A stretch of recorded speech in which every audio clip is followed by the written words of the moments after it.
ಗೋದಾನದ ಮಹತ್ವ ಏನು ಅಂತ ನಮಗೆ ತಿಳ್ಕೊಳ್ಳಿಕ್ಕೆ ತುಂಬಾ ಅನುಕೂಲ ಆಗ್ತದೆ. ಹಾಗಾದ್ರೆ ಈ ದಾನ ಎನ್ನುವ ಶಬ್ದಕ್ಕೆ ಅರ್ಥ ಏನು ಅಂತ ಕೇಳ್ತಾರೆ. ಯಾವುದನ್ನು ಕೊಡುವುದರಿಂದ ನಮ್ಮಲ್ಲಿ ಒಂದಷ್ಟು ನಾಶ ಆಗ್ತದೋ ಮತ್ತೆ ಒಂದಷ್ಟು ಬರ್ತದೋ ಅದಕ್ಕೆ ದಾನ ಅಂತ ಹೆಸರು. ಬಹಳ ವಿಚಿತ್ರ ಅನಿಸ್ಬೋದು. ಯಾವುದನ್ನು ಕೊಡುವುದರಿಂದ ನಮ್ಮಲ್ಲಿ ಇದ್ದ ಒಂದಷ್ಟು ವಸ್ತುಗಳು ನಾಶ ಆಗಿ ಮತ್ತೆ ಒಂದಷ್ಟು ವಸ್ತುಗಳು ಸಂಪಾದನೆ ಆಗುವಂತಹ ಟೋಟಲ್ ಈ ಪ್ರಕ್ರಿಯೆಯನ್ನು ಶಾಸ್ತ್ರದಲ್ಲಿ ದಾನ ಅಂತ ಕರೆದಿದ್ದಾರೆ. ಹಾಗಾದ್ರೆ ಏನು ಈ ದಾನ? ಇದಕ್ಕೇನು ಡೆಫಿನೇಷನ್ ಅಂತ ಕೇಳಿದರೆ, ಈ ದಾನದಲ್ಲಿ ಎರಡು ವ್ಯಕ್ತಿಗಳು ಪ್ರಧಾನವಾಗಿದ್ದಾರೆ. ಒಂದು ಕೊಡುವ ವ್ಯಕ್ತಿ, ಮತ್ತೊಂದು ತಗೊಳ್ಳುವ ವ್ಯಕ್ತಿ. ದಾತೃ ಮನಃಪ್ರಸಾದ ಜನನಿ. ಈ ದಾನದಲ್ಲಿ ಕೊಡುವ ವ್ಯಕ್ತಿಗೂ ಮತ್ತು ತಗೊಳ್ಳುವ ವ್ಯಕ್ತಿಗೂ ಸಂಬಂಧಪಟ್ಟ ಹಾಗೆ ಇರತಕ್ಕಂತಹ ಪ್ರಕ್ರಿಯೆಯನ್ನು ಶಾಸ್ತ್ರದಲ್ಲಿ ದಾನ ಅಂತ ಕರೆದಿದ್ದಾರೆ. ಹಾಗಾದ್ರೆ ಏನು?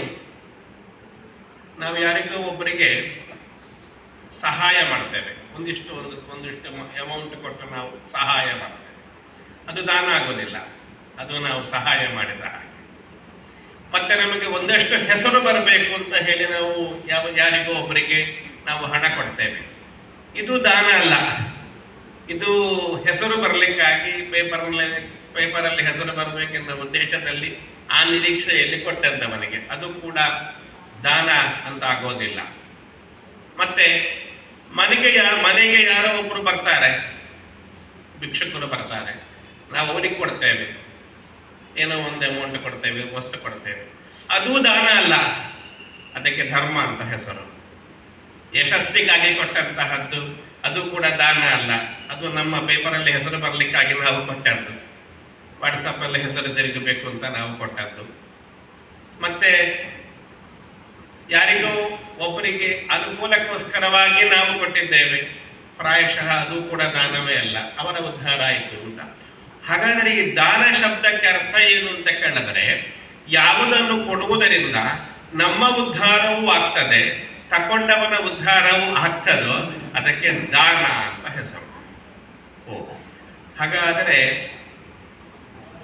ಈ ದಾನ ಎನ್ನುವಂತಹ ಶಬ್ದ ಪರಿಪೂರ್ಣತೆಗೆ ಬರಬೇಕಾಗಿದ್ದರೆ ಇದರ ಹಿಂದೆ ಒಂದು ಭಾವ ಇದೆ.